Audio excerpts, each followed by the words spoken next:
As far as Melvin's concerned, someone on October 15th, 1996 took his life. The person who took his life doesn't understand what they took from me and our children.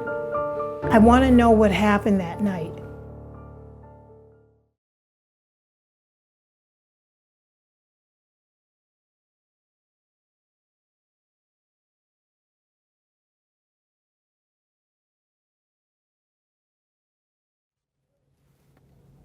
Okay, I have just arrived in Boston. It's my first time here, and I am outside Tufts Medical Center where I am waiting to meet with Mary Franklin, who is coming out of chemotherapy.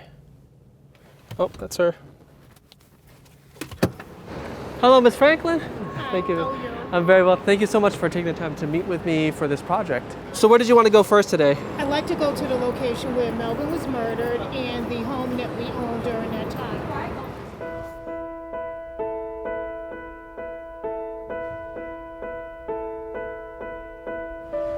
We used to own this house right here, the yellow house. We bought the home 2-3 years before Melvin was murdered. Do you come back often to this home? Maybe once a year, I might make a mistake and take a left on Blue Hill Ave and drive up Woodrow Avenue. But I always try not to look at the house because there's so many wonderful memories here.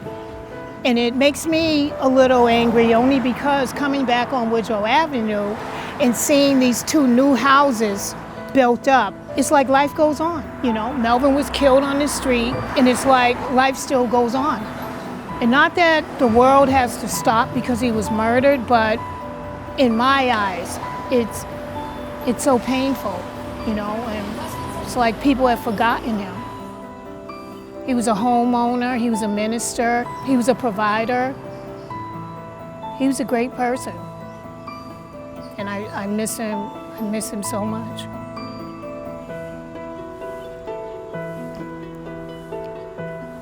Melvin and I were friends from the age of 14. Melvin was an R&B singer. They started off as a group called the Energetics, and then they later in the 80s became Planet Patrol. When I got him, if you will, I found out we were the perfect match. We were like opposites. I was more outgoing, and Mel was just really quiet and subdued, but he had a spirit about him that people were just drawn to him, because he was just so humble and so kind and so giving. And why this happened to him, it's not fair. It's just not right. If you're comfortable with it, would you mind walking me through the night of? It was a regular day, but something wasn't right. I didn't feel right. I couldn't put my finger on it. He'd call me throughout the day. Then he called me that night and said he was gonna work late. I said, okay. The kids were in bed and everything. A few hours later, I heard 2 gunshots. And I'm peeking out the window and I can see police cars, I can see the ambulance and yellow tape. So I get a phone call from Boston City Hospital, and the woman on the phone, I'll never forget it, she was cold and even callous. And she said to me, Miss Franklin? I said, yes. Melvin's here at Boston City Hospital. You need to come down immediately. So I said, what's wrong? And she hung the phone up. So I just figured maybe he got hit by a car, but minor. As I'm pulling out and driving down the street here, I see all the emergency vehicles, not knowing that was my husband's crime scene. Yeah. This was just an empty field. And this is the spot where Melvin was murdered, just 3 houses from our home. So Melvin's walking up the street, the person that was being robbed ran, and they got Melvin. And here it is, October 15th, 24 years. Melvin's case is still unsolved. No one wanted to talk. All they would say is that they heard gunshots. You would think after 24 years that the person who was being robbed would have called by now or gave some type of information, but no. It hurts me so bad not to know what he was thinking, how he was feeling. Did he ask the person, please don't shoot me, my wife and kids are there, take everything I have, please don't do this.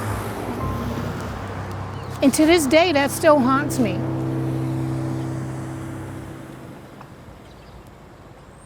It's very traumatizing. It's traumatizing seeing memorials on every other corner. It's traumatizing to continue to hear about homicides since Melvin's murder. And these crimes are not being solved in an increased numerical way. This has to change. Black lives matter, right? So even black lives that were taken by another black life, they all have to matter. Nobody's speaking up for Melvin. No one's speaking up for Ms. Brown's daughter or Ms. Jones's son who was murdered by a black man. Who's speaking up for these people? No one. It's like they're just forgotten. Just add them to a list and that's the end of it.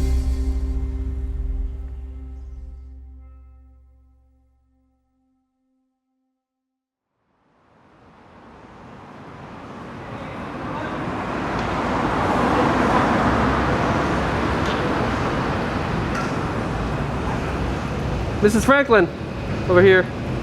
Good morning. Today's not a good day. Today's not a good day? I just feel sick, but fatigue, a lot of fatigue. Oh, I'm sorry to hear that. Do you don't want to film today? No, we have to. I got to push myself through it. If I sound a little, I don't know, strong or frustrated, that's a lot, sitting there talking with detectives about a murder. After meeting with the police, it's just so draining. I just really wanted to run out of there and go home. How did the talk with the police go this morning? It was the same as always. Nothing's changed, just the same stuff. It's just that same old, we don't have any information, when we get some, we'll call you. It's just sad. It's sad, it's frustrating. You're sitting there in a room filled with more white folks than black folks. And not that that makes a difference, but in a way it does. It does make a difference. There was literally no conversation, no connection. There was really nothing. It's just so generic, just so plain, just so as a matter of fact. How can someone's life be just a matter of fact? It is what it is, Ari, it is what it is. Do you actually go into these meetings with a sense of hope that you'll actually get some information at one of these meetings, or at this point are you just resigned to the fact that you're gonna get the same answers?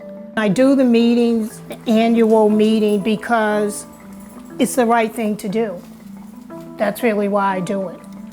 But as far as do I have belief and my whole heart in, they're really trying to get Melvin's murder solved here. No, I don't. Sorry, but I don't. For 6 years, 7 years, this has not been an apartment. This has not been my living space. Sure, it's my residence, I do live here, but I live in one room. Every room in other room here is the home office. And I'm around homicide all day long, every day. I don't get a break from it. Stories that have come through this room is I had 2 sons murdered, and both of those homicides are unsolved. Their stories are 10 years ago, my brother was murdered. We don't have any information. The police aren't cooperating with us. They won't tell us anything. They're disrespecting us. So a lot of what I do is I make those connections for these women. And I sit and I listen to their stories and I grieve with them. This movement you've started, how receptive have you felt that the police have been? It has really been a roller coaster with the Boston Police Department. It almost feels like sometimes they're with you and sometimes they're not. And there was more feelings of they're not. Boston is the capital of unsolved homicides, in the sense of if you measure our city with other cities the same size, we cannot solve our murders. It is an issue that is reflected around the country and around the world when you talk about poor communities and poor neighborhoods. There's just this system of black homicides either not being respected as white homicides are, or black homicides not being cared about the way other homicides are. These cases are literally not being solved. They're sitting in file cabinets collecting dust. Why do you think that is? One of the things is when you look at the Boston Police Department Homicide Unit, you have 90% white detectives, male white detectives. When you look at their caseloads, it is over 90% black men and women who have been murdered. And that just doesn't work together. I think that having more detectives of color, female detectives, detectives and advocates who are culturally competent would help a lot when we talk about unsolved homicides and working with these families and getting families in the community to begin to trust. What are the frustrations that come with being a part of a movement like this? One of the major frustrations is my own community. The fact that there's no support. There are so many black folks in the community that don't work together. There's like this mistrust. They have this saying, snitch and get you stitches. So if you go out and tell about a murder, you're gonna get shot up and killed yourself. See, snitching is supposed to be this. Two people went somewhere and caused a crime. One person told on the other person. That's snitching. Snitching is not telling what you know about a crime. I'm curious as to this whole culture surrounding no snitching. I think that culture has literally attacked us as a community, that we can't speak up. When you think about black people killing black people, all you can hear is the crickets. I got a problem with that. I've had a problem with it for 24 years now. Yeah, I can only imagine. I mean, I can't even speak to knowing that what that frustration feels like, but I can imagine and it makes complete I could sense. tell you what that frustration feels like. Yeah. It feels like your gut is being literally grabbed, twisted, pulled, tied up, cut up. It's the worst feeling a person could imagine. Yeah. That's what it feels like.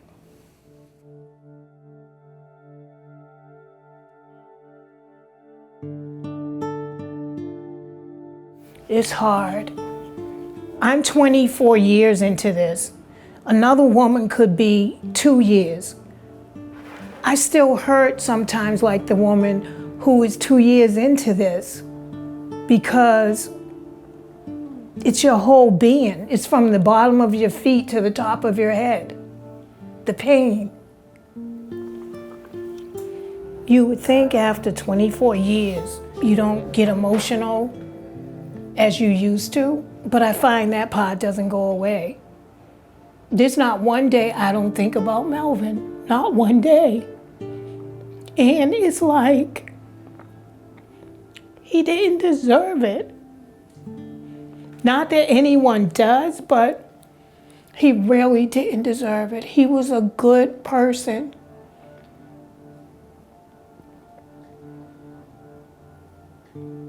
And the person who took his life doesn't understand what they took from me and our children.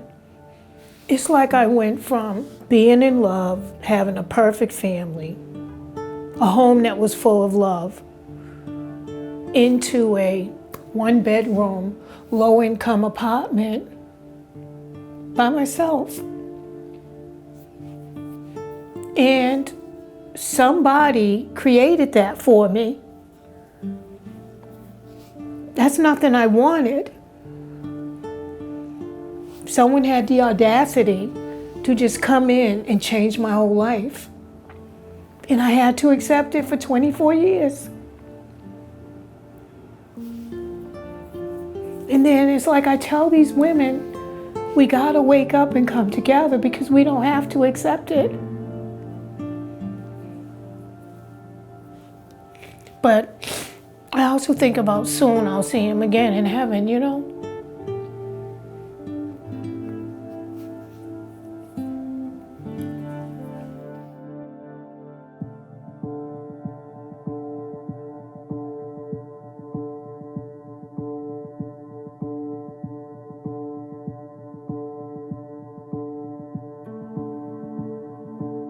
I'm dying, and I've made, if you will, a sense of peace with that. But I have this mission that I'm on that I can't shake off, and that mission is to present Trauma Spa to the world, to know that Melvin's murder either is solved before I die or that it is literally on its way to be solved. And to continue to do this work, continue to bring attention to these unsolved murders.